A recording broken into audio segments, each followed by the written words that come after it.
Peace. Welcome to The Culture right here on the Black Star Network. I'm your host, Farajii Muhammad. Thank you so much for tuning in, folks. Folks, we got a lot to talk about.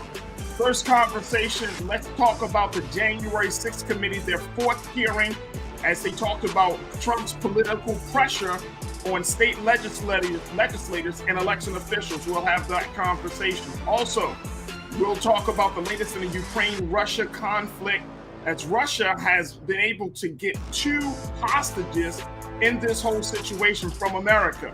We'll talk about the implications of that.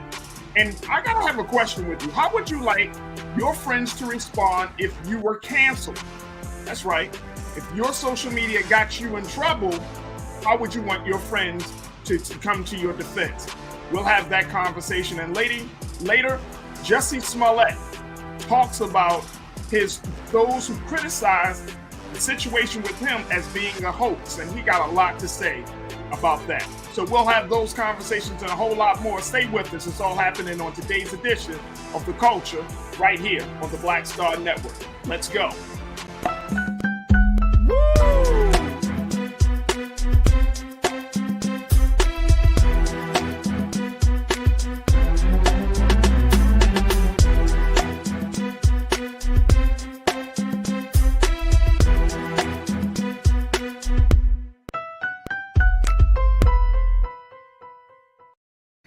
All right, folks, welcome to the show. Welcome.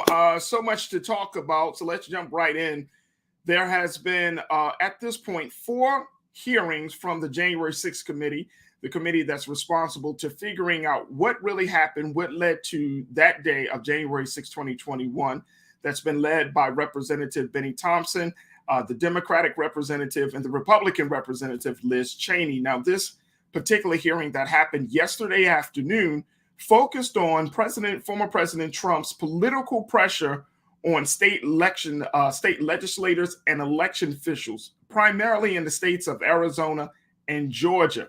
Also, during the committee, there was very, very compelling testimony that came from election workers, one in particular by the name of Shay Moss, how she talks about the experience that her mother had, Ms. Ruby Freeman, and how they were working in anonymity for a while in Fulton County, right there in Georgia, until this whole situation just got totally out of hand, which led to them being threatened and intimidated simply for doing the job of managing the votes there in Georgia. I want to first share with you a quick excerpt from that hearing. I want to, of course, get your response, so make sure you post your comments on our Facebook and YouTube pages. Also, we'll be checking in with Culture crew member Brother Shinedu Wakorfor to give us his insight and analysis about the situation. But first, check out what was said at yesterday's hearing.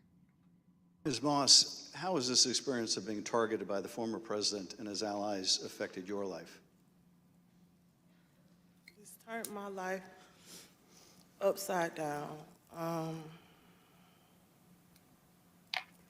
I no longer give out my business card. I don't transfer calls. I don't want anyone knowing my name. I don't want to go anywhere with my mom because she might yell my name out over the grocery aisle or something. I don't go to the grocery store at all. I haven't been anywhere at all. I've gained about 60 pounds. I just don't do nothing anymore. I don't want to go anywhere. I second guess everything that I do. It's affecting my life in a major way, in every way, all because of lies. For me doing my job, same thing I've been doing forever.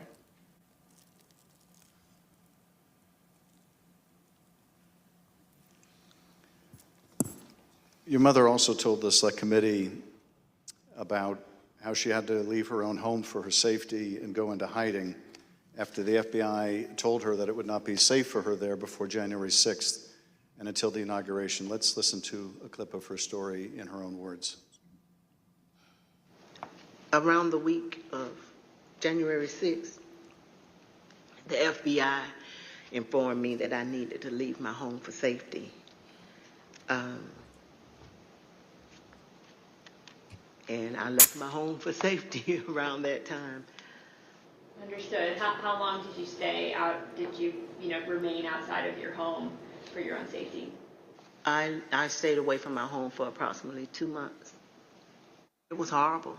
I felt homeless. I felt, I can't believe this person has caused this much damage to me and my family. To have to leave my home, that I've lived there for 21 years. And, I'm having to have my neighbors watch out for me, and I have to go and stay with somebody. It was hard. It was horrible. And that your conversation with the FBI about needing to leave your home for your own safety, or perhaps recommending it, do you remember, was there a specific threat that prompted that, or was it the accumulation of threats that you had received? What prompted it was getting ready to,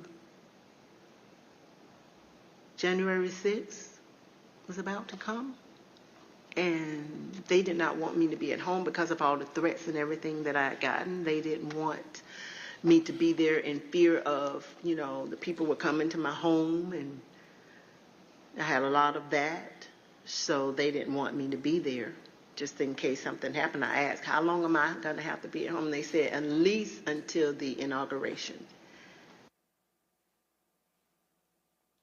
Ms. Moss, I understand that people once showed up at your grandmother's house. Tell us about that experience. I received a call from my grandmother. It's woman is my everything. I've never even heard her or seen her cry ever in my life. And she called me screaming at the top of her lungs, like, Shay, oh my God, Shay, just freaking me out, saying that there were people at her home and they, they knocked on the door, and of course she opened it and seeing who was there, who it was, and they just started pushing their way through, claiming that they were coming in to make a citizen's arrest. They needed to find me and my mom. They knew we were there. And she was just screaming and didn't know what to do. And I wasn't there, so, I just felt so helpless and so horrible for her. And she was just screaming. I told her to close the door. Don't open the door for anyone. And, she's a 70-something, I won't say, year-old woman, and she doesn't like having restrictions. She wants to answer the door. She likes to get her steps in, walking around the neighborhood, and I had to tell her, like, you can't do that. You have to be safe. She would tell me that at night, people would just continuously send pizzas over and over to her home, and they were expecting her to pay for these large amounts of pizzas, and she went through a lot that she didn't have to. And once again, it made me just feel so horrible.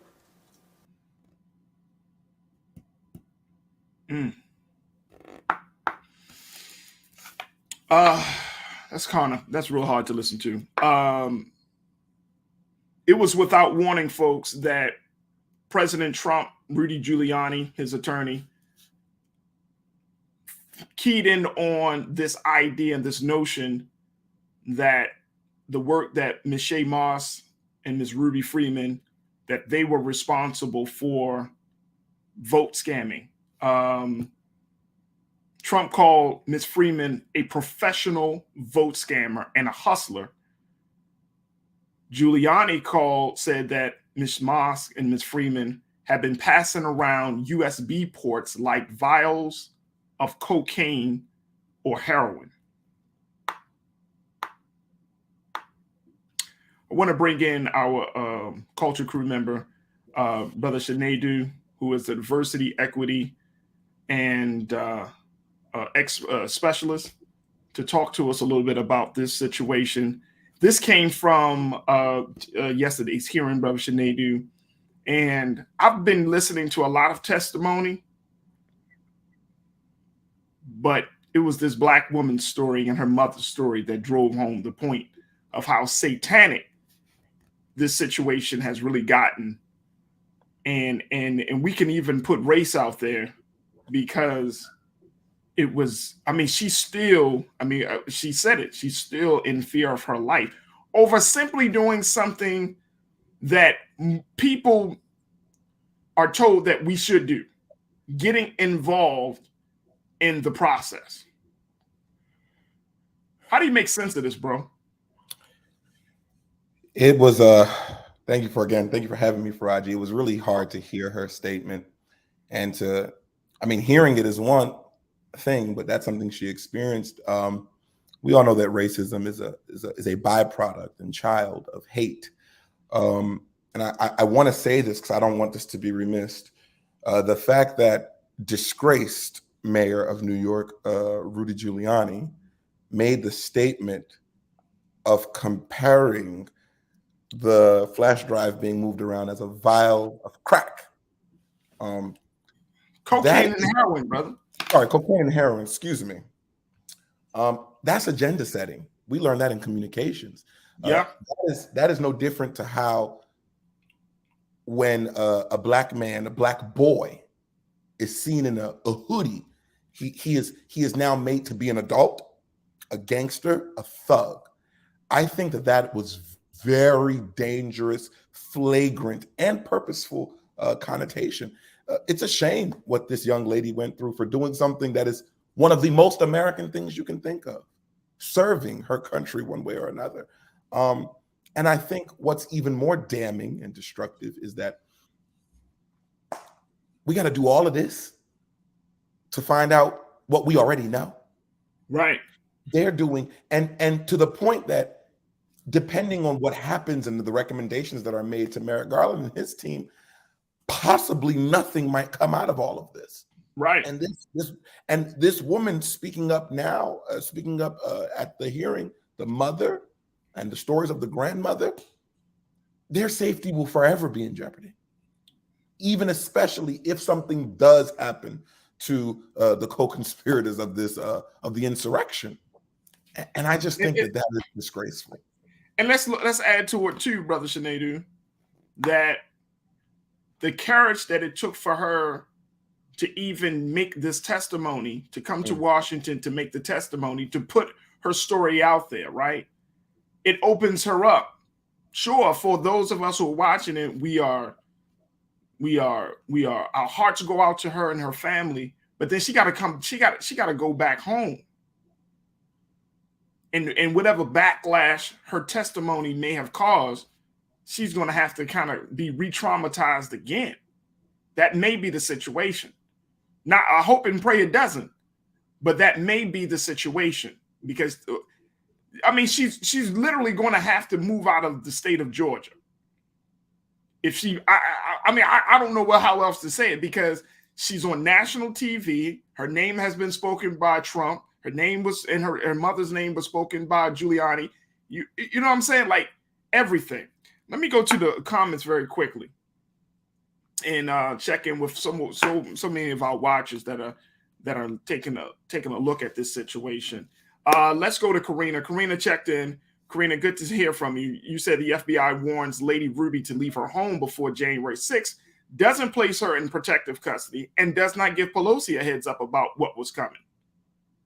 Yeah, that's interesting. It is interesting that she was not afforded the chance to be placed in protective custody. And I guess, I don't know why, but that is an interesting point. She should have been given the protection that she needed. Karina, thank you so much. Let's go to forensic.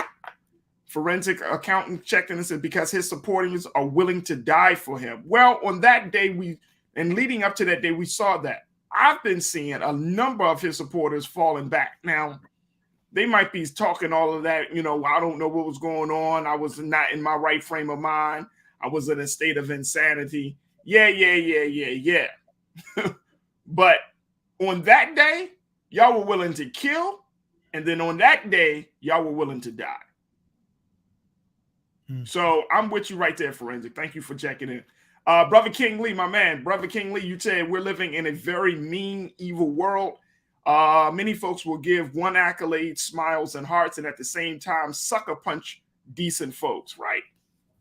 Right. This is and King, brother, this is a very serious situation for Black folks in general. We're in a very, very serious time, shouldn't they do that? When Black folks have to go to the polls, either during this primary season or during the general election in this fall, we're going to have to figure out, like, okay, do we need to watch our backs? Is that what's going to be required? Because in some of these states where these Republicans are leading, governing, they're operating outside of the rule of law. They're operating like they're mafia. They're the mob versus like political officials. So I don't want anybody to think in their heads that, they would never go that far. Please. Look at what has already happened. They will go that far. Go ahead, bro. Yeah. If you want to know how far they'll go, they wanted to hang the second most powerful man in the world. More importantly, they wanted to hang, this is very important, people got to think about this. They wanted to technically hang somebody who was on their team who just did not agree with them. That's very dangerous. It's very dangerous. Right. And I do not want to give the twice impeached, twice disgraced former president any leeway. I want you all to understand, it's not about Donald. Their loyalty is truly not to him.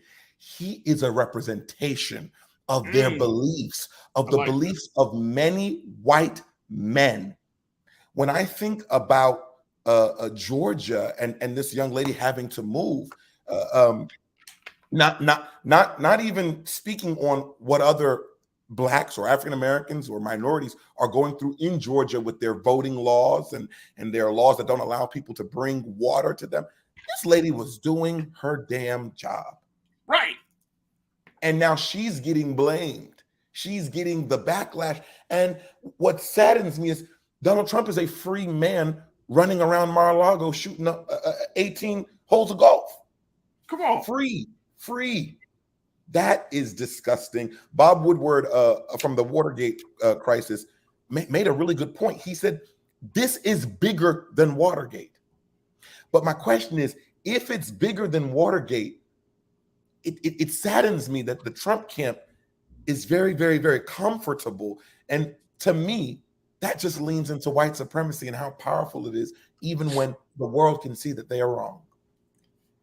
If it's bigger, and y'all think you're right on point, Sinead, if it's bigger than Watergate, how come it's not being treated as such? And I'm talking about from every agency of the United States government, right? I mean, seriously, how come it's not being treated as such? Like, why are we acting as if this cancer style situation won't infect every single person? You know what I mean? Like, it's mind blowing. All right, let's go back to let me get a couple of more comments in. And I know, Brother Sinead, you're going to have to jump off for a quick moment. But real quick, Dizzle, B Dizzle, you checked in. Good to hear from you, Dizzle. You said Trump and people played this card because they knew outside of the original lie saying black people were the cause of their election loss would even be more believable. A totally racist tactic. Right. Now, let me just go to say that she is not the only one that's been intimidated. There have been a number of election officials who have been intimidated, Raffensperger and others who have been intimidated, followers of Trump showing up at people's homes, the whole nine. So, yeah, but I hear what you're saying. Edward White, thank you for checking in, Dizzle. Edward White, you said their covers are being blown off. This line of thinking has been going on for decades. Yeah, but see, now we're in a different place where the election officials have to be protected. What is that going to do as we get to the general election? How is that going to play out? Karen Coffee, Edward, thank you so much, sir. Karen Coffee, Colchin. Karen, you checked in and said they should sue Trump's lawyer because they maliciously lied about these black women, defaming their character. Well, I hope that's the case. But see, even that, Karen, and I don't know if this is how you feel, but this is how I'm starting to feel. Like, even just a lawsuit, Trump is being sued all over the country. Lawsuits are not stopping this guy. Lawsuits aren't stopping the people that he has influenced. Lawsuits aren't stopping the philosophy from spreading, the big lie from being bigger. It's not. We hope that it would, but guess what? Trump-backed candidates are winning primaries. And Trump-backed candidates know that if they keep pushing the big lie, even going into this election cycle, they may get the victory that they're seeking. Mike V. Let's go to Mike V very quickly. Mike V checked in. Mike, good to hear from you. Karen, good to hear from you. Thank you. Mike V said they tried to kidnap and execute Governor Whitmer in Michigan and got very close to doing it. They came strapped like bamboo. Right. They wanted to kidnap the governor. They wanted to hang the vice president, and they literally wanted to kill Nancy Pelosi. Something is going, this is craziness. You would think that we were in some quote unquote third world country where we starting. Let me remind you folks, they were 40 feet away from the vice president, one of their own.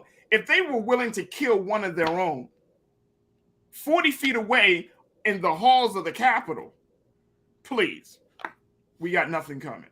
Sinead, what's your final thought on this, brother? Man, what I want to say is as we hear all of Trump's people kowtow and now officially point the blame. I'm reminded of back when I was in history class of a political cartoon about Boss Tweed. If anybody has a chance, look up this political cartoon about Boss Tweed, a rich, greedy man, right? And when everything is back in the 1800s, when everything started going wrong and people started asking questions, it's a picture that everybody is pointing, he did it, Boss Tweed, he did it.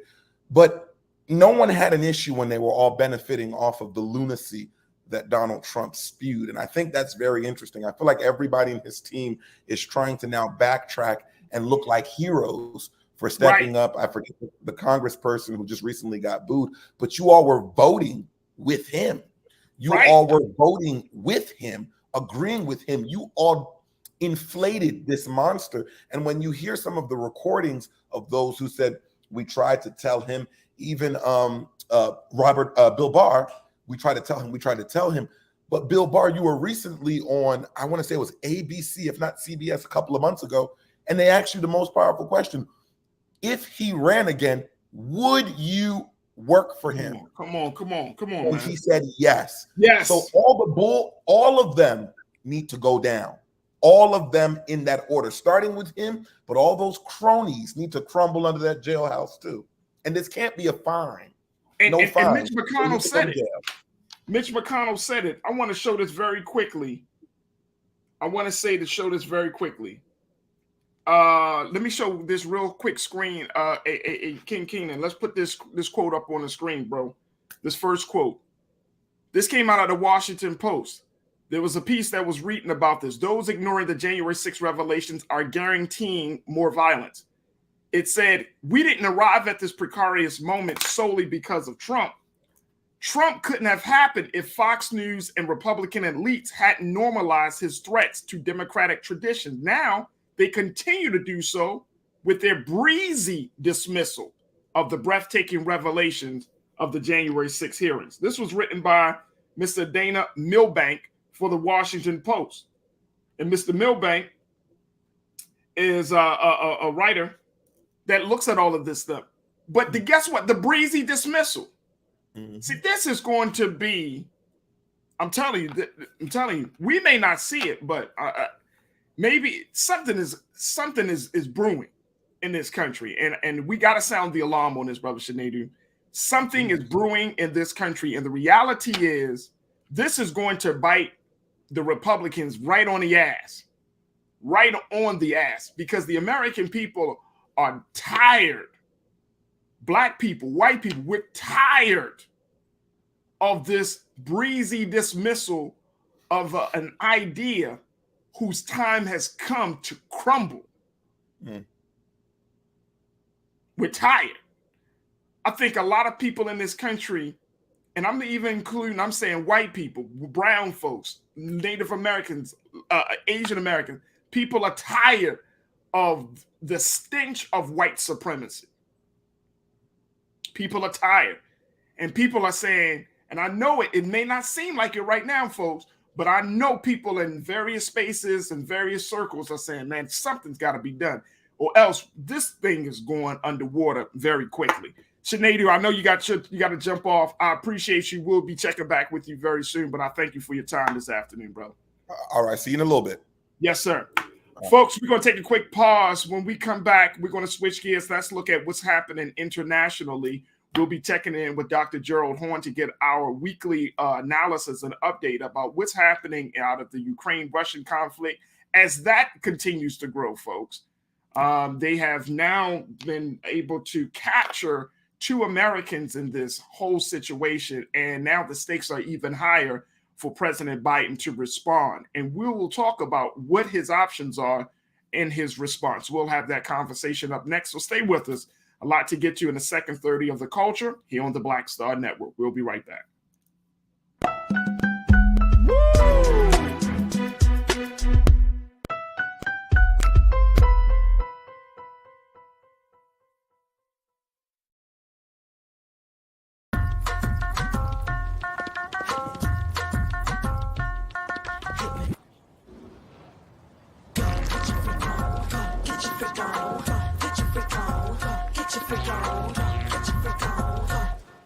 Verizon just gave us all a brand new iPhone 13. We've been customers for years. We got iPhone 13s too. Switched 2 minutes ago, literally right before this. iPhone 13 on us on any unlimited plan for every customer, with plans starting at just $35. All on the network more people rely on.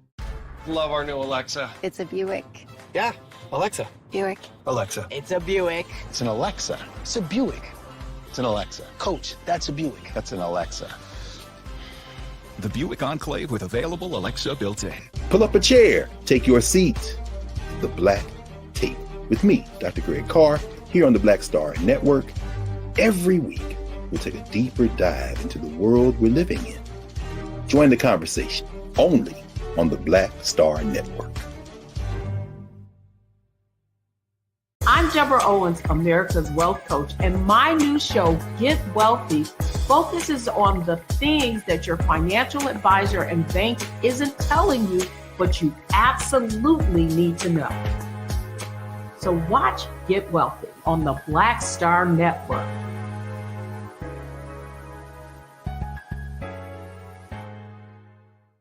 Folks, Black Star Network is here. I'm real revolutionary right now. Support this man, Black Media. He makes sure that our stories are told. Thank you for being the voice of Black America, Roland. Hey, Black, I love y'all. All momentum we have now, we have to keep this going. The video looks phenomenal. See, this difference between Black Star Network and Black-owned media and something like CNN. You can't be Black-owned media and be scared. It's time to be smart. Bring your eyeballs home. You dig?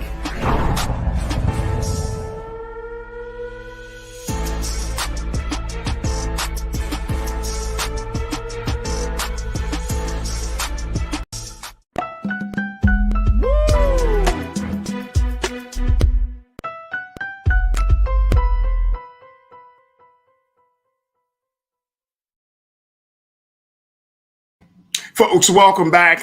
We want to switch gears now to have a conversation about the latest situation coming out of the Russia-Ukraine conflict. We have been, of course, getting updates about this, but let me just bring you up to speed very quickly on where we are with this conflict. And there's a big development in this whole situation because now 2 Americans that have been captured as a result of this war, 2 Americans that volunteered themselves. As you can see, they threatened these captured American vets. And now the U.S. is is calling for them to invoke the laws of war. But essentially what happened to these 2 Americans is that they volunteered their time and themselves to fight on the behalf of the Ukrainian people. And as a result of that, they were captured. And so now that is putting President Biden and his administration in a much deeper place where the stakes are even higher around this situation. I want to share with you a little bit of what was said about some of the things that the State Department said about this whole situation. Take a look here, folks. Check this out.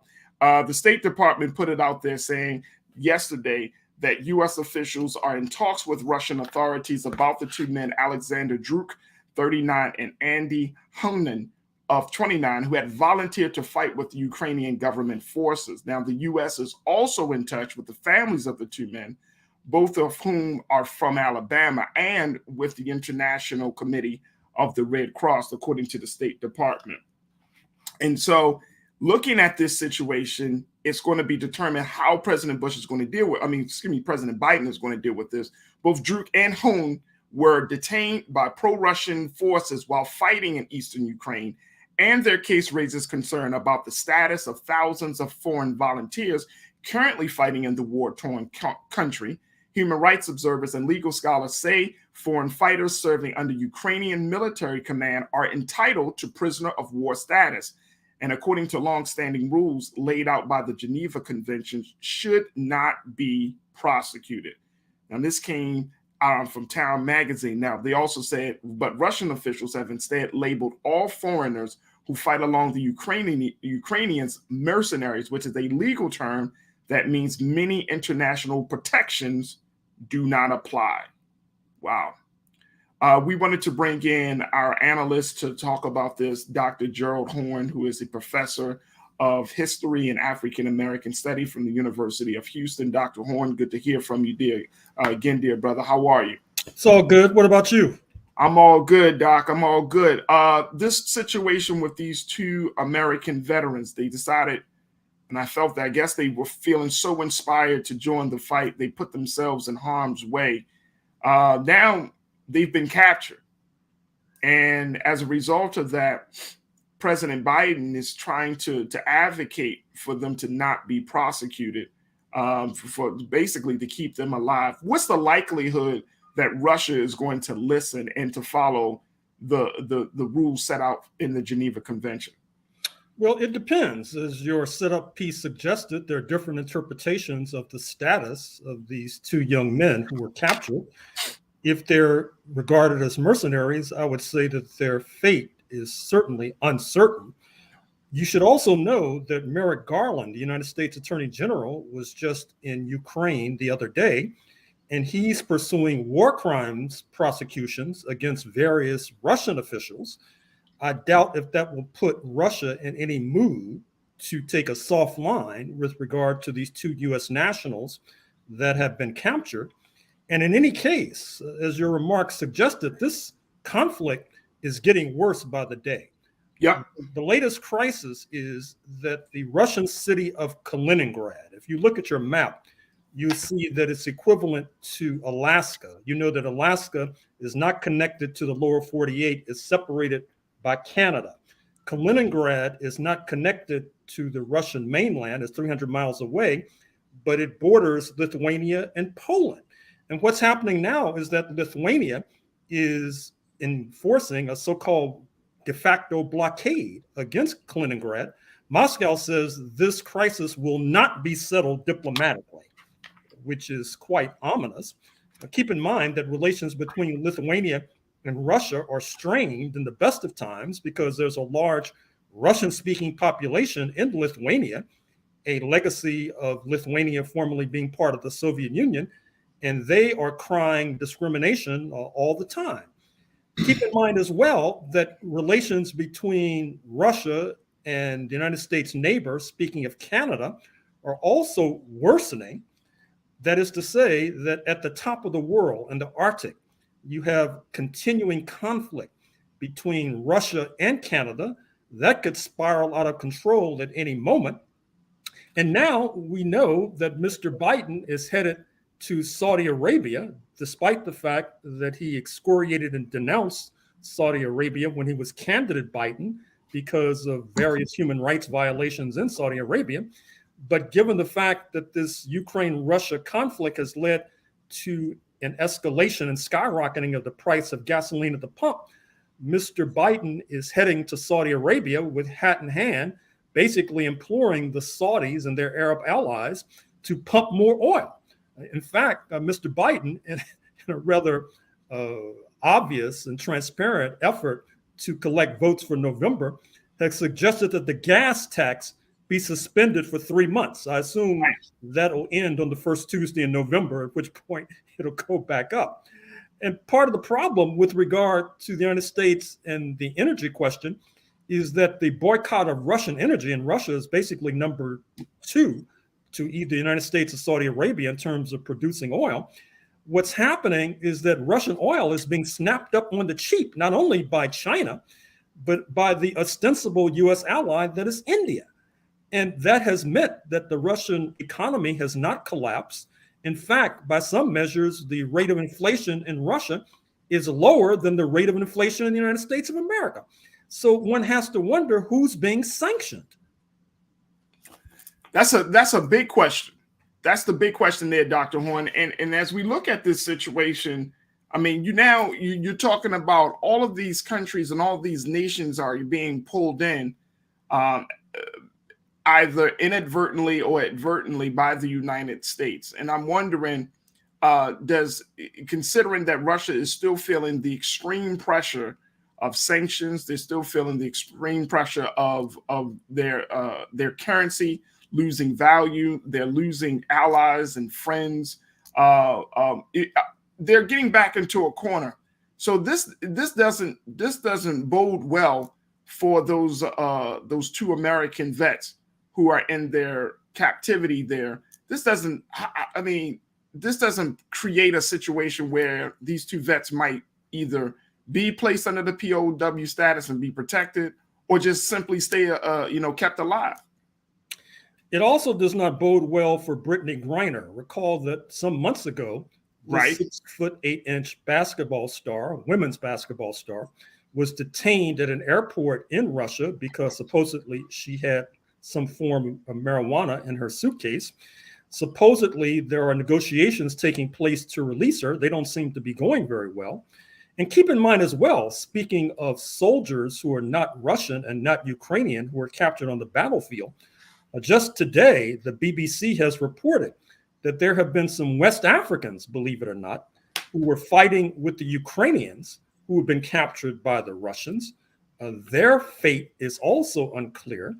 Keep in mind as well that just the other day, President Zelensky of Ukraine addressed a forum of the African Union, the continental-wide body of 54 African nations headquartered in Ethiopia.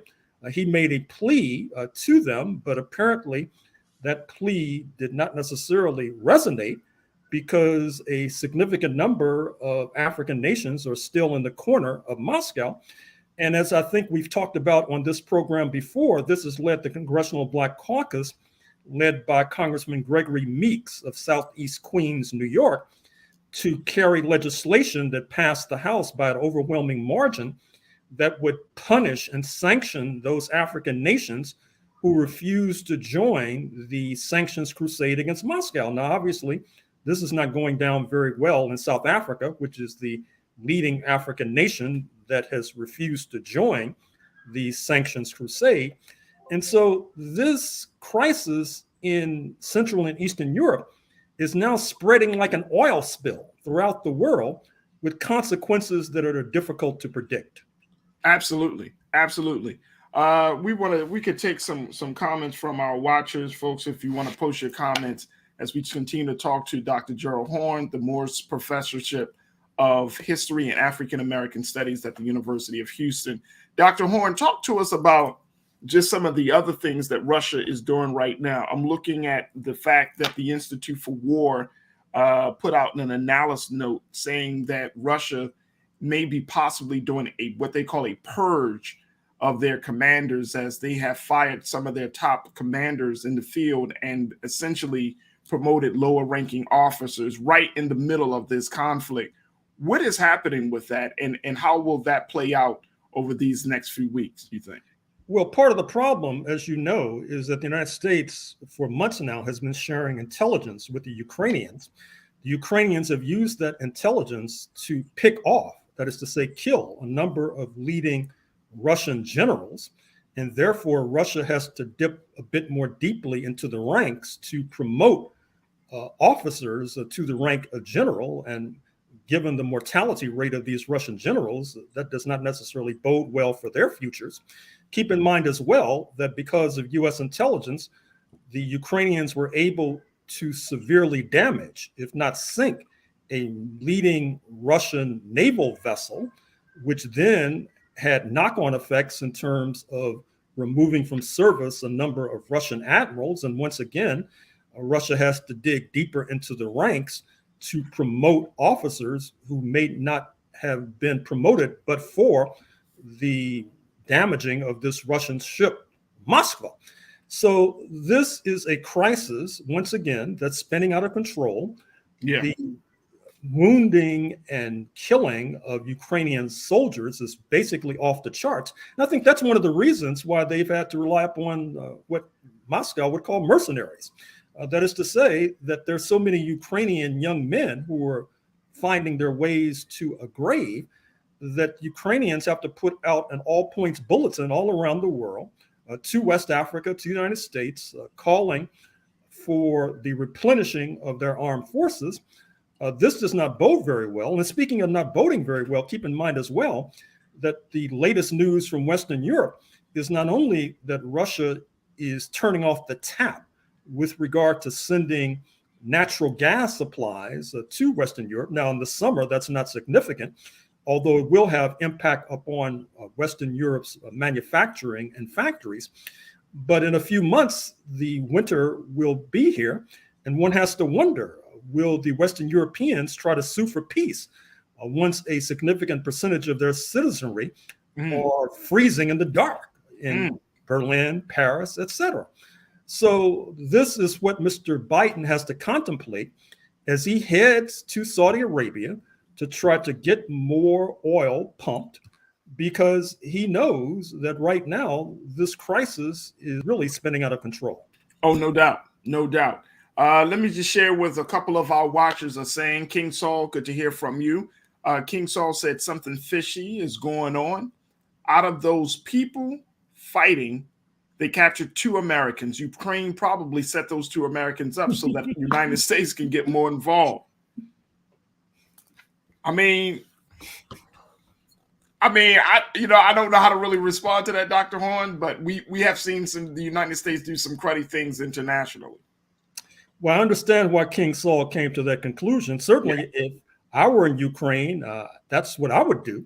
That is to say that you want the United States more deeply involved, because given the fact that Ukraine's population is about a quarter of the population of that of Russia, things do not look very promising for Ukraine on the battlefield. No. So they need to somehow change the game.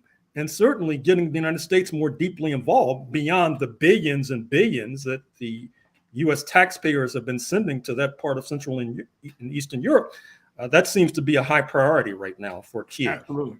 Absolutely. King Saul, thank you for checking in, sir. Let's go to Mike V. The Department of Homeland Security put out a memo that many of the far right wingers in the U.S. who traveled to Ukraine to fight are now returning back to the U.S. with skills developed on the battlefield that could be used here. Have you heard about that one? I haven't heard that one. Well, I'm afraid so. In fact, you probably know about the notorious Azov Battalion in Ukraine, which has known and notorious Nazi and neo-Nazi and white supremacist connections. Apparently, their comrades here in the United States are seeking to bolster them by traveling to Ukraine and joining their ranks. As a matter of fact, I think that we need to get the Culture Crack News team on this story of what might be the connections of these 2 prisoners from the United States, from Alabama, interestingly enough, captured on the battlefield. Were they with the Azov Battalion, for example? What is their history in the United States of America? Those are all questions that need to be posed and answered. Right. Big questions. Let's go to Joe. Joe Long checked in on our YouTube page. Joe said, we don't produce as much as we consume, so we have to have President Biden negotiate with those billionaires in Saudi Arabia. Is that what you're seeing from your analysis, Dr. Horn? Well, certainly, because as you know, and as we said a moment or 2 ago, Mr. Biden promised and pledged when he was running for president that he would turn Saudi Arabia into a pariah, the outlaw state, he said. And that is because the Saudis invited, or they welcomed, the Washington Post journalist of Saudi origin, speaking of Jamal Khashoggi, into the Saudi consulate in Turkey, and then chopped him up like he was a Thanksgiving turkey and buried him somewhere. His bones have yet to be recovered. It was a very grisly and ghoulish murder. And that is one of the reasons why the Washington Post has been so harsh towards the Saudis, and Mr. Biden had been listening to the Washington Post, not to mention the fact that the Saudis have been waging a bloody and genocidal war. In fact, in their neighbor, speaking of Yemen, many folks have been killed as a result of the United States promiscuously supplying weapons to Saudi Arabia. Mr. Biden said that he would curtail that weapon supply as well. He has not done so. And obviously the answer as to why not is oil. He wants the Saudis to bail out the U.S. economy by pumping more oil, because you probably saw the headlines from Northern California that suggested that a gallon of gasoline at the pump was headed towards $10. $10 a gallon. Saw that. How can one survive? That's like a pay cut. So Mr. Biden obviously is trying to do something about that. Absolutely. I want to go to McCole Spicer. McCole, it's always good to hear from you, sis. You posted that this war was never going to be between just Russia and the Ukraine. Economics, goods and services, gas, food, etc. This is a world war. Every nation is being affected. Absolutely. This is called the pull-in, folks, and this is exactly what's happening. But then I think Danita, thank you, McCole. Danita checked in and said along the same lines, how much deeper does the United States have to get? What's up with all those nations? Big question. Big question. And look, I'm going to add to what you said, Danita, because I read that the NATO Secretary General said that this may be a war that will last years, considering, what do you say, will need long-term military support as Russia masses reserves in Ukraine. So this situation will last years. Dr. Horn, we ain't ready for this. Well, not only are we not ready for this, but I'm afraid to say, Brother Farajii, that don't be surprised, and I regret having to say this, if your children wind up fighting in Ukraine some years from now. Wow. Because as Washington sees it, not only is this war bleeding Russia, which is the leading nuclear power on planet Earth, and therefore, as Pentagon Chief Lloyd Austin put it, weakening Russia has to be a priority. But behind Russia is the People's Republic of China, which is actually the big enchilada, the big burrito. And the idea is that if you weaken China's firewall, speaking of Russia, you're ultimately weakening China as well. So you're knocking out two birds with one stone. This is a generational conflict. This is a transgenerational conflict. This is a pan-generational conflict that will be lasting indefinitely. Wow. Man, oh man. Dr. Gerald Horn, the Morse Professorship of who teaches history and African American studies at the University of Houston. Dr. Horn, always a great and honorable pleasure to have you on the show with us to bring us up to speed on the latest situation. So thank you for your time this afternoon. Thank you. Absolutely. Folks, we got to take a quick pause. When we come back, let's talk philosophy. I'm going to share with you. I have a question for you about this. If you were canceled, how would you want your friends to respond? Now, we're in a different culture. We're in a time where people are often canceled for social media, for what they say on social media or mishaps and all of those things. But now we're also got to ask the question, well, how do we want the people that are close to us to respond? Would you want them to come to your defense, or would you tell them to completely disregard you? We're going to have that conversation up next. Also, later on, let's talk about Jussie Smollett, who's back in the news, who has finally broke his silence about the criticisms that people have given him about his hoax. And did I say hoax? I meant to say his situation. We'll share with you what he had to say. Plus, I got trends posted doing the most. So we got a lot to get to in the second hour of The Culture. Stay with us. It's all happening and coming right to you here on the Black Star Network. We'll be right back.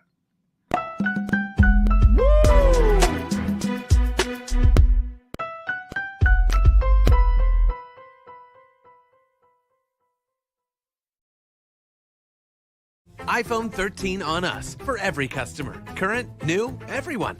To show the love. Don't you think it's time to get wealthy? I'm Deborah Owens, America's Wealth Coach, and my new show on the Black Star Network focuses on the things your financial advisor or bank isn't telling you. So watch Get Wealthy on the Black Star Network.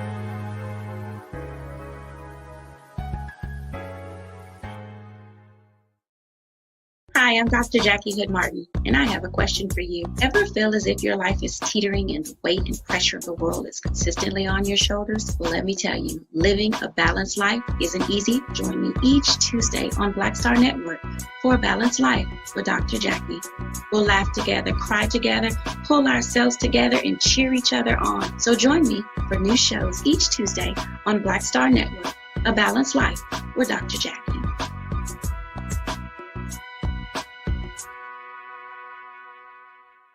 Pull up a chair, take your seat.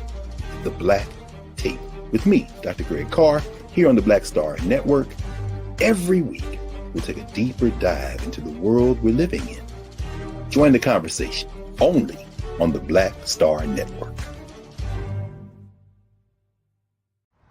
How about sushi? I just had sushi for lunch yesterday.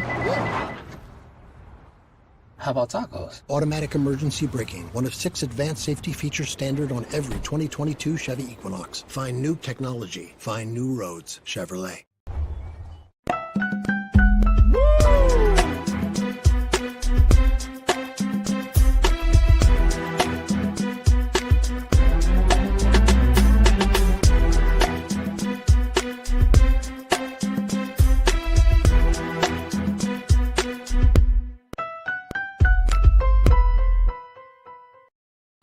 All right, folks, welcome to the second hour of today's show. Thank you so much for tuning in.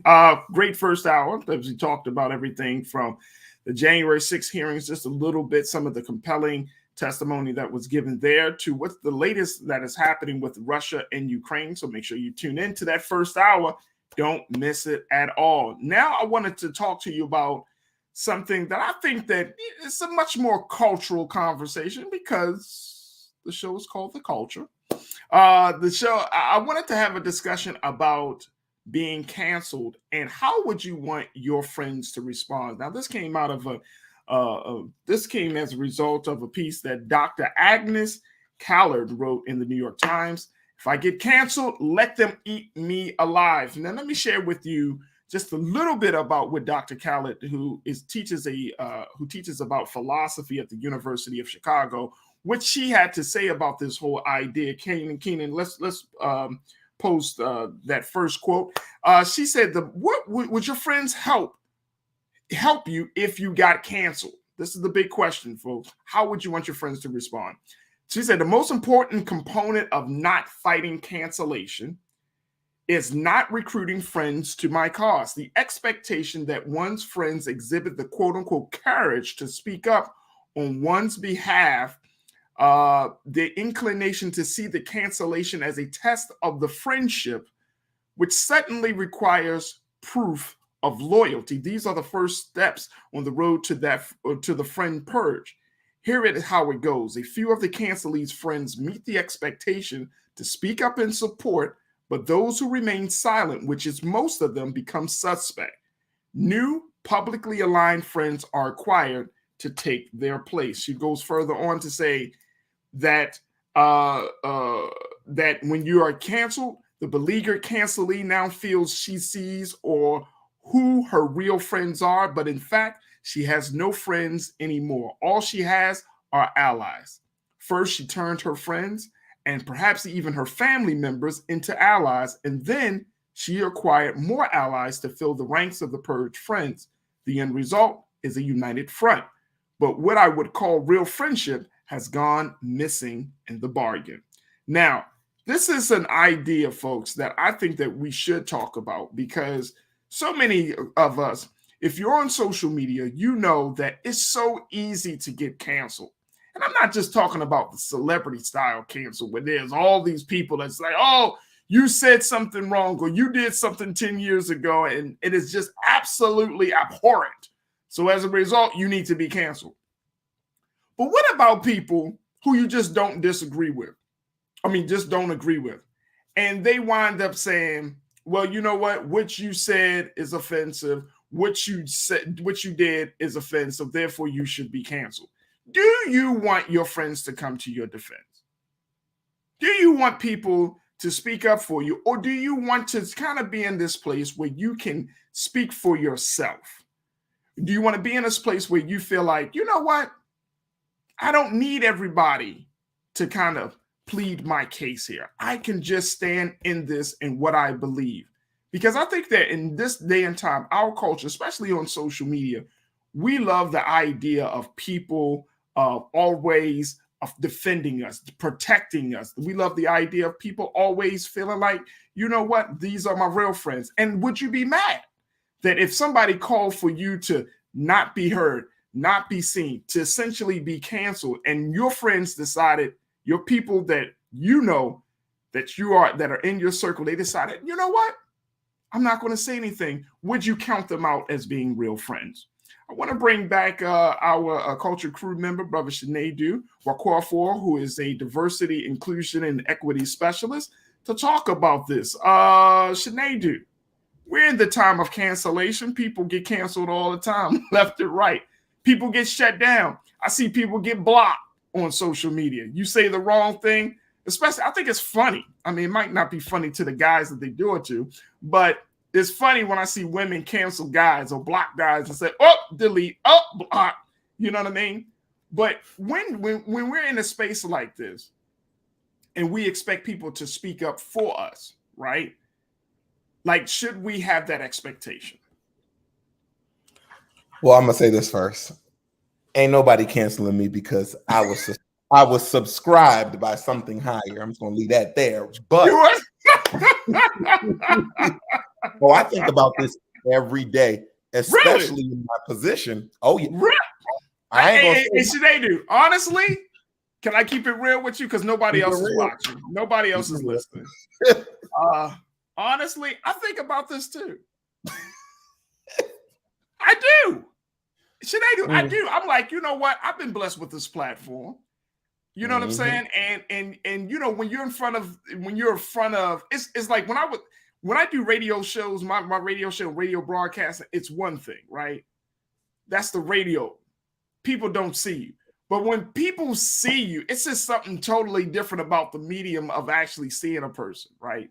You know, they get to take in your whole self, your eye movements, your facial expressions, all of that, right?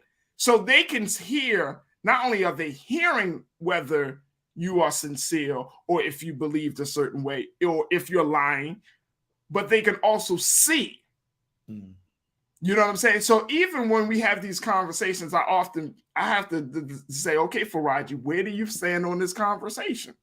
You know what I mean? Like, do a self-assessment before I even have the conversation with you or anyone else or with the audience, because I know cancellation is real. It happens all the time. But then I'm also wondering, like, man, do I want people coming to my defense? All right, go ahead, brother. I just wanted to share your pain. I just wanted to let you know I share your pain, bro. And you know, Farajii, I ain't gonna say much, but I think about it, especially today. I thought about it actually at my job, because you know, Farajii, you and I have met some of the same people. One person in particular, and not too many people are fond with some of the people that we meet for their own personal ideas. So I thought about this earlier. But when it comes to being canceled, this is my belief. I think Sunny Hostin, she's an attorney and she's one of the hosts on The View. She says it best. It shouldn't really be cancel culture. It should be consequence culture, right? Because canceling is just getting rid of somebody as if human beings are infallible. We're not computers. We're not programmed with ones and zeros. We make mistakes. People mess up. As it pertains to friends coming to defense, right? I believe in that too, because in cancel culture, there should be also counsel culture, where that counsel counsels you on, hey, this is probably what you did wrong or said incorrectly. But also that counsel is very important, because I would want my friends to walk my name in the room, but I would also want them to understand that if you are speaking up on my behalf, you might get more of the hell than I'm getting. So I would hope whatever friend chooses, you better know, what do they say when you're on the internet? Do you agree to the terms and conditions to what you're speaking up about? Right. Now, here's another part of this, and then we're going to get to our lovely watchers here. Miss Dr. Khaled, she said this in her piece. Ariel, let's post the second quote from Dr. Khaled very quickly. She said this, and I think this is important. She said, I do not want any of that, talking about going through all of the process of being canceled and having friends. But she said this, and this is why I think it's important. She said, I want friends who feel free to disagree with me both publicly and privately. Friends who will admonish me gently but firmly with whatever grain of truth there is in any accusations against me. I want friends whose minds are not tethered to my own in bonds of allegiance, but spin freely of their own accord. I love my contrarian friends and the way their thinking traces wonderful and mysterious paths, following a logic all their own. and I cherish my conformist friends who keep me in touch with the wisdom of most people. She further states that I want friends who ask the right questions, friends who bring me cookies, friends who help me up when I stumble, friends who expend so much attention on the inner me that they have little to spare for how I am perceived by others. I want friends, not allies. I value my public persona, but not enough to sacrifice the liberty of my friendships at its altar. Damn.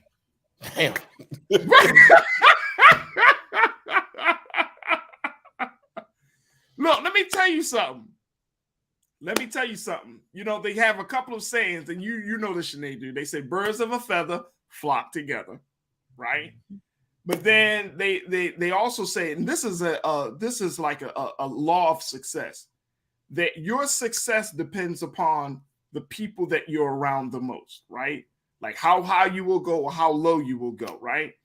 And so I think, and one of the big reasons I wanted to bring this up is because I think we should have a regular assessment of our friendship circle, right? Like some of us really do want friends who are becoming yes men and yes women. That's all they want. Like you know who those friends are, folks. You have that friend, like there's nothing that they will go against you. They won't, like you'd be like, girl, I want to go out and I want to rob somebody. And they'd be like, yes, girl, absolutely. I'm all in. Let's go. Let's do it. Versus some of us, and I like friends who tell me the truth. Tell me, you don't have to ride with me on every single thing. Challenge me, challenge my thinking, challenge the path that I'm thinking about taking, my decision making. Challenge me, because that's, you know, there's the old saying, Sinead, do steel sharpens steel. And if my friendship is everybody is like, oh, Farajii, you're so great. Oh, and because of the platform. Oh, Farajii, you can. I can't ride with that. What's your take on that? I agree. I keep those people away from me. Actually, I'm turning 30 this year. I'm still a young brother. But I'm learning that in this time that God is doing a natural cleansing of just that, because I think I've read enough to understand that I don't need a et tu Brute friend. I don't need that, because by the time you learned about Brutus, you were dying. It was too late. Right. Julius, it was too late. I don't have time for that. And you know, it says cowards die many times before their death in that same play. And it's, you know, the people around you in casual moments right may not be the best. And you wait for the dramatic moment to say, man, I'm trying to prevent all that, because I think we've all had enough experiences. So I definitely hear you on that. I need the friend, listen, I need the friend who's going to make me feel so uncomfortable by their truth and then say, so what we eating for dinner afterwards? Like, it has to be like family. Because if I value you enough, I gotta value your everything, your unabashed truth, as long as I know that you're not here to hurt me. And what I'm asking of you, most importantly, is also what I am giving you in return as well. Absolutely. Absolutely. All right, let's go to what our watchers got to say. Forensic, I see you. Forensic accountant think they slick, man. Farajii knows we will roast his behind. Yes, you know what? Look, man, it takes a man of true character to stand in the fire. I don't mind standing in the fire, baby. Let's just get it cooking.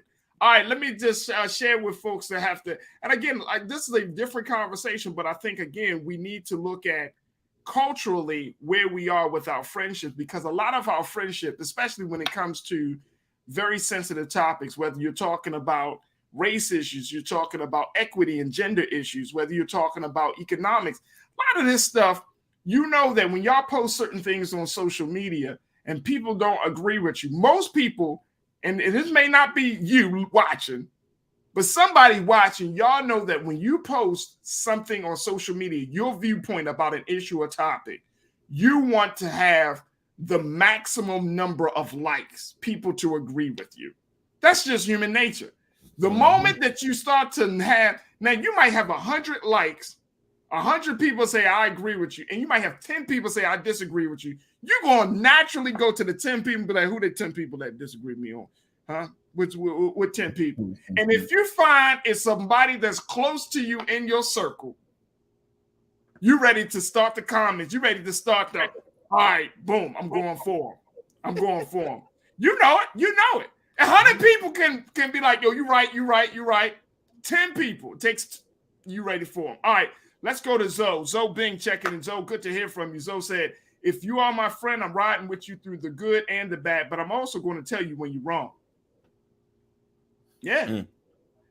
Hey, Zoe, I wonder if any of your, if you are being canceled, if you say something that people don't like and they call for the cancellation of you, will your friends be the same way as you are with your friends? Just wondering. Let's go to Danita. Danita, she always act like she don't give a damn about nobody. See, I get canceled at work too. I'm good with it. Oh. She just like, the hell with it. I'm done. All right, cool. I hear you, Danita. Davey, thank you for checking in, Danita. Davey, let's go to you. Davey said, no friend of mine needs to use Twitter fingers on my half. That is entitlement. So if you get canceled, Davey, you don't want nobody to come to your defense. I hear that. I definitely hear that. Chris, hey, Davey, appreciate you, man. Chris said, what is the average length of time for canceled people on social media nowadays? People got short-term memories. Some seems like a lot of people can just rebrand themselves after a couple of years. Yeah, but you know what? That's a good point, Sinead. And I would have to see what is the average time that person is canceled on social media. But if you offer social media, say for 10 days, and you're an avid social media user, 10 days can feel like 10,000 days. 10 days can feel like, oh my gosh, I'm about to die. That's the psychology of social media, right? But I think to your point though, Chris, you know what I mean? Some people do got short-term memory. And some people always want to bring up the worst things that you said or the worst things that you've done to put you in a position to be canceled. And I think that's the other part on it. Let's go to Tiana. Tiana says, you can't cancel a person from a place that's not real. I was going to get to that. All right, well, share your thoughts on that, Sinead, because I mean, that's interesting. You know what I realize about human beings? I feel like human beings forget that a lot of the stuff that we do is a social construct, meaning there is technically no actual rule or law to it. It's just code, like we say for certain things in our community. So when it comes to it not being real, sometimes it's not real. What happens is in this fragmented world of zeros and ones online, right? We do these things and we get mass buy-in and then we make it real. We make it a thing. Like think about when somebody goes viral, for instance. What they did in real time, no one actually cared about it, right? But then everybody buys in with their likes and their shares and their tweets. Let's say something positive, a dance or something. Their likes and shares and tweets, everybody buys into it and then it becomes real. Then now you got the news talking about it and somebody has it on the podcast, so on and so forth. So it's a social construct that we have created reality out of with our buy-in. So there's not a real time limit for anybody to be canceled. To be brought back in. That's why I think it's important that you judge somebody not by their moments, but by the milestones. What is the continuous work that somebody is doing or have been doing? For example, when somebody makes a slip up and all of a sudden everybody's listening for sound bites and then they're canceled, that's when the crew comes in and says, no. If you search the history, this person on this date, that date, corroborate the experience. Because some people are just looking for a moment to say this person is out. And it's like I said, it's not always true. And that's why it's important to have other human beings, friends, colleagues, whomever, to say, no, that wasn't my experience. Right. That's interesting. That's very interesting. Let's go to King Saul's. King Saul, you posted before, and I like what I see right now. King Saul's going to start a different part of this conversation, which I love. So King Saul said, friends are like the wind. They come and go. If I say something that you don't like, so be it. If I hurt someone wrongfully, I will apologize. No friend needed when dealing with social media. Here's why, and King Saul, you can explain, please explain this to me. Why I go on social media? And I'm saying that not to be a jerk about it. I'm just saying people go on social media to quote unquote expand. Some people go to connect with people they already know, but a lot of us go on social media to expand our network, right? We're on social media to connect with people that we never spoke to, people that we probably wouldn't walk, cross paths with in real life, but on social media, we're in the same space at the same time. So it's always fascinating to me, Sinead, when I come across individuals who say, well, I don't want to be this way on social media, but what's the purpose of even being on social media if you don't want to be social? There you have it. And give and take. I like the point that King Saul made, but I think it's also give and take, because anywhere you go, everybody gonna have an opinion. And I think we have to be strong within our, you know what I think about? I think about, and this is so off left field, but stay with me. I think about Nelson Mandela, right? Seriously. He was in Rikers Island for all these years. Everybody advocated what he should do. Some people advocate he should be there, he shouldn't be there. Some people like he needs to be free now, and I'm angry on his behalf. And then he comes out like the Dalai Lama. There should be peace in the world. I think it all comes back to self. We can't let what people say, it shouldn't affect us to the emotional level of tearing ourselves down, right? At a certain point, what you say should come to my periphery. And at a certain point, my built-in pop-up blocker should say, stop. This can't go no further than this. You can review it there, but certain things shouldn't always penetrate, because I think in this world where our emotions, there's nothing wrong with it, but we have to be careful to not let our emotions overtake us, because then, very important, let's say I canceled you for A, right? Yeah. And the response is B. Now everybody's going to forget about A if B is stronger. And let's say you say something ignorant while you say B. Now people are going to say, you know what? This is now going to be the reason why you cancel. And they'll forget about what you said earlier. That's right. You got to hone back into self-knowing, knowing self. And that's why, with all due respect, sometimes stay off of social media so you can have a strong hold of self to understand that this ain't always real. Just right. And that's interesting. King Saul responded and said, look, I go on social media to hear news from my people that has not been said by the mainstream media. Okay, I can respect that. I certainly respect that. A lot of people do. A lot of people go on social media. And this is why I think the rise of we have news, which is the hard facts. Just tell me what happened. And then you have opinion journalism, right? Where you have people like myself and others who offer their personal analysis on the news, right? I mean, we adhere to journalistic principles, but we still offer our opinions, right? So I get that. It's just fascinating, though, that we're in a space and time where our culture is like, people aren't necessarily being or feel like they're connecting to one another the way they should, even in a space on social media, Sinead.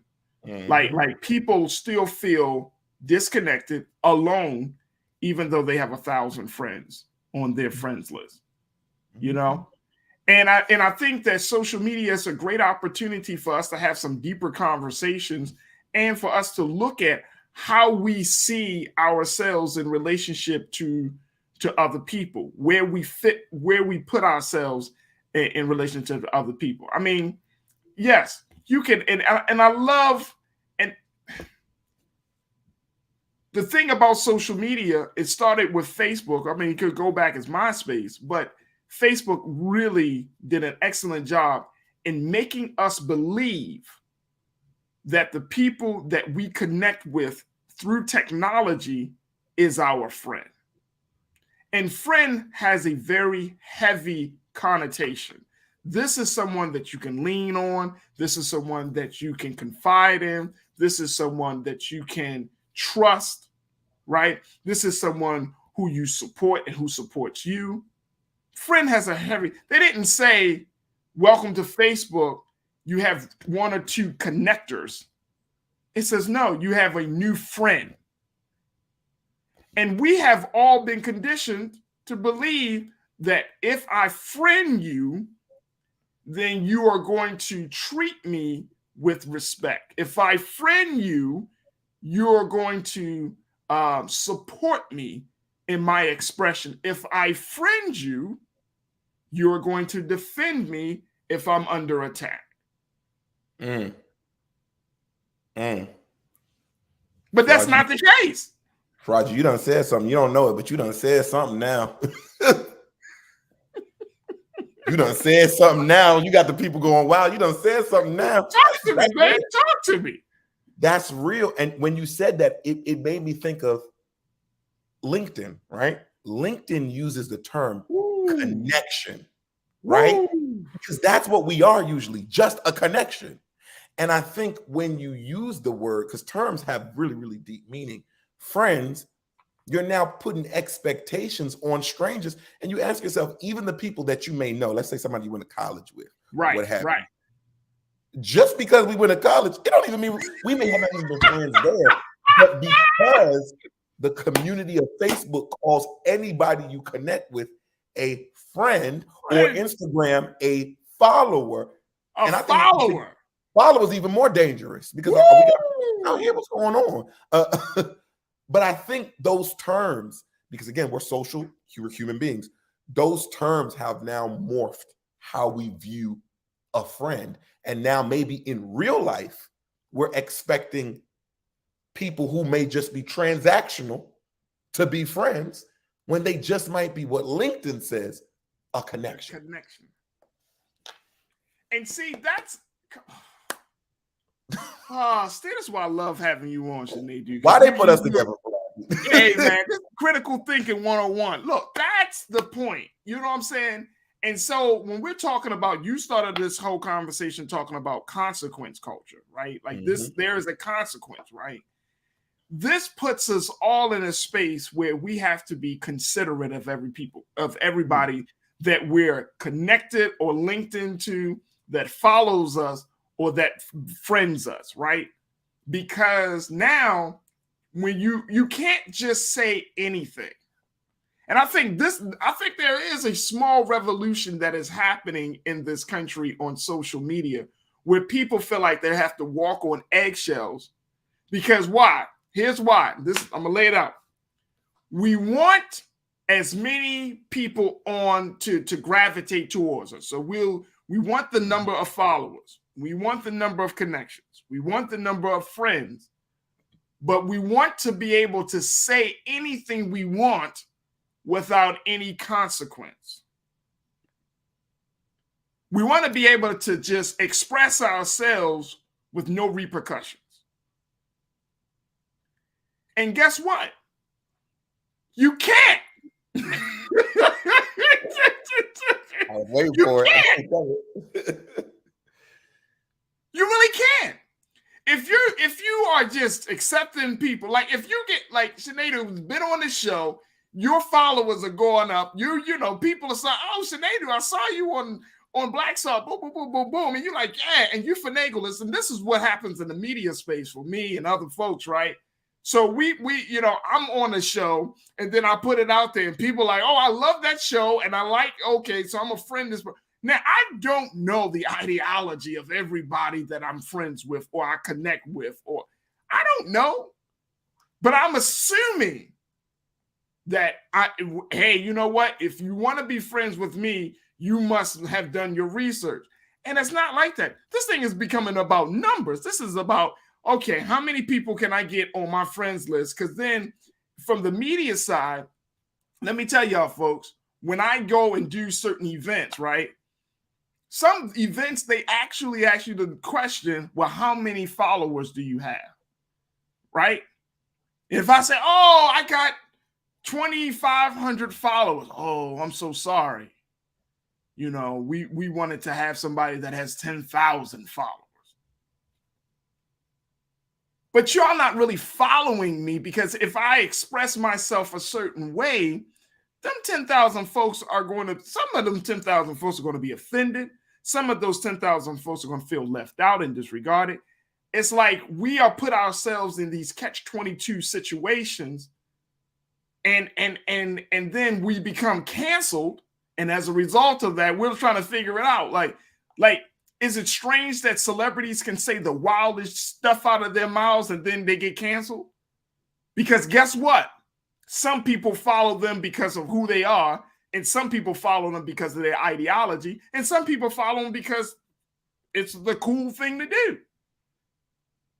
But you're not going to be able, and I saw one of our watchers say, you're not going to be able to please everyone. You just can't. So we're setting ourselves up for failure. And if we do, if somebody says, well, oh, I don't like what Sinead said. Oh, man, Farajii, you friends with Sinead? I remember, check this out. Case in point, and then we're gonna wrap this up. There was a very serious situation with a person in Baltimore who had gotten into a domestic situation. I knew the dude. I knew the brother. Don't know the sister. The sister posted some very personal details about this domestic situation, about the dude, with pictures, Sinead.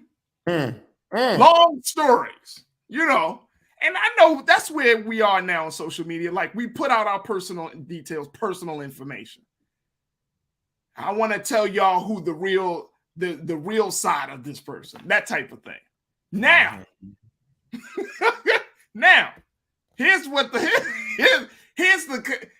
dilemma that puts on us who follow the guy. Now we got to figure out, do we just take her word for it? Or do we jump into the conversation and say, well, he really did that, and start to, quote unquote, do our little investigation? Or do you unfollow the person because of what another person's experience and account? You see what I'm saying? And now, for me, it don't have to be that extreme. It could just be based on somebody, or say they said something. They said something about LGBTQ. They said something about black people. They said something.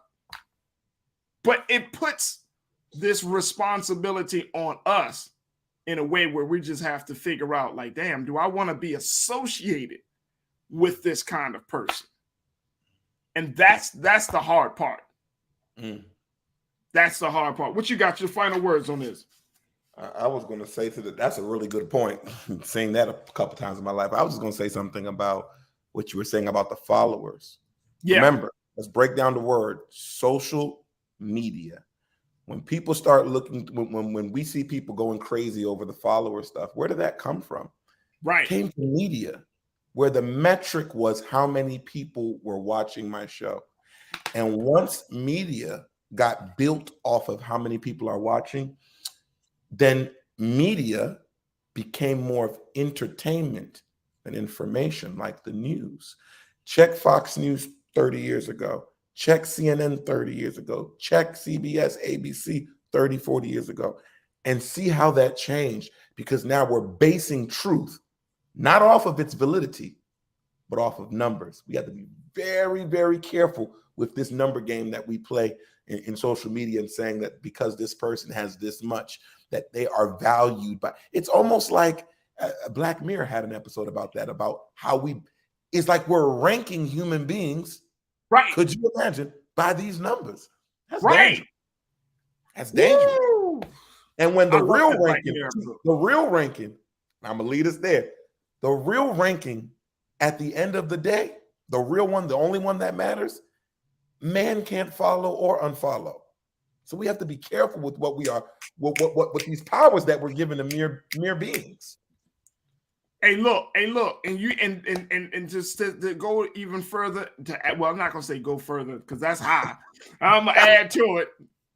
Let's add to it. The fact is, you made an excellent point. We have unfortunately diminished a person's value to a comment.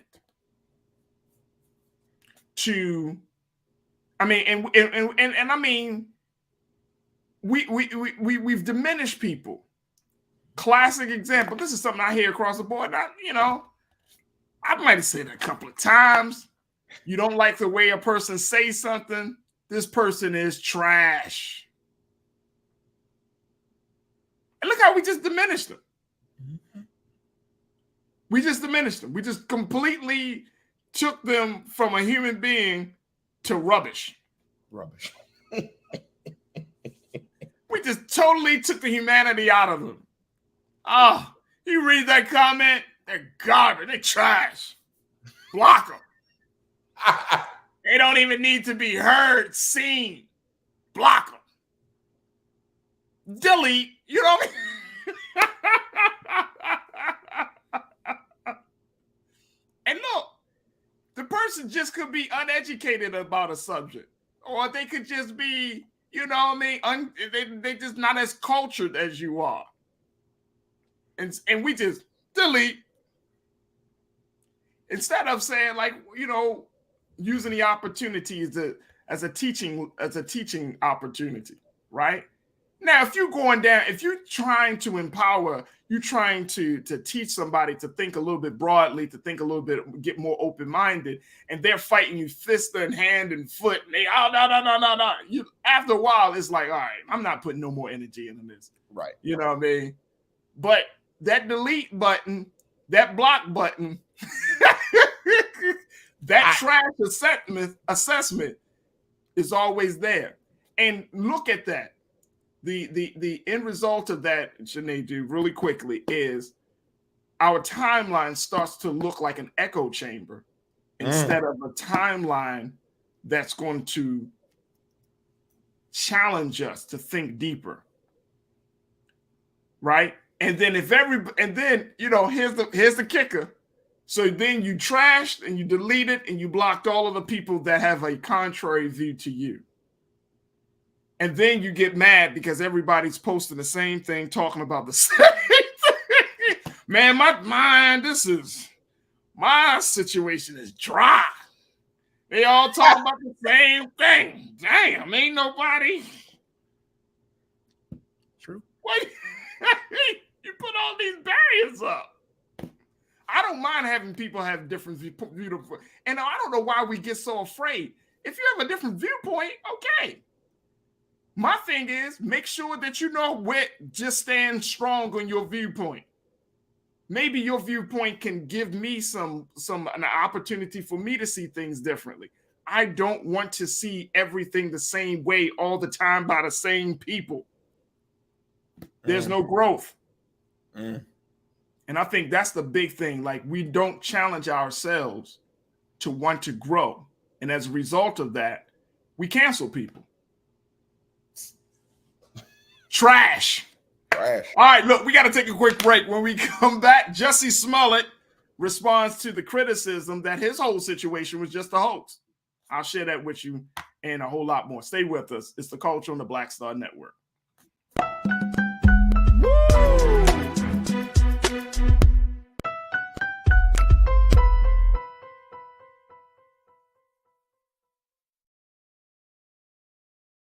Love our new Alexa. It's a Buick. Yeah, Alexa. Buick. Alexa. It's a Buick. It's an Alexa. It's a Buick. It's an Alexa. Coach, that's a Buick. That's an Alexa. The Buick Enclave with available Alexa built-in. Verizon just gave us all a brand new iPhone 13. We've been customers for years. We got iPhone 13s too. Switched 2 minutes ago, literally right before this. iPhone 13 on us on any unlimited plan for every customer, with plans starting at just $35. All on the network more people rely on. Hi, I'm Dr. Jackie Hood Martin, and I have a question for you. Ever feel as if your life is teetering and the weight and pressure of the world is consistently on your shoulders? Well, let me tell you, living a balanced life isn't easy. Join me each Tuesday on Black Star Network for A Balanced Life with Dr. Jackie.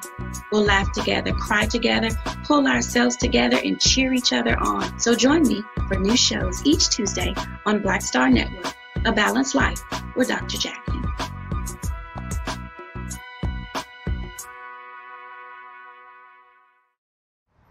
How about sushi? I just had sushi for lunch yesterday. How about tacos? Automatic emergency braking, one of 6 advanced safety features standard on every 2022 Chevy Equinox. Find new technology. Find new roads. Chevrolet.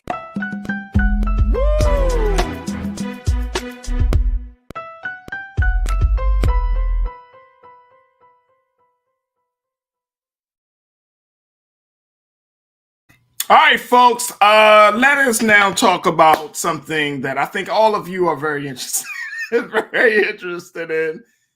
Jussie Smollett. Oh, man. The Empire actor is once again pleading his case in the court of public opinion when he had recently gone on to the radio show Sway in the Morning to talk about all of the criticism that he has been getting as a result of his situation.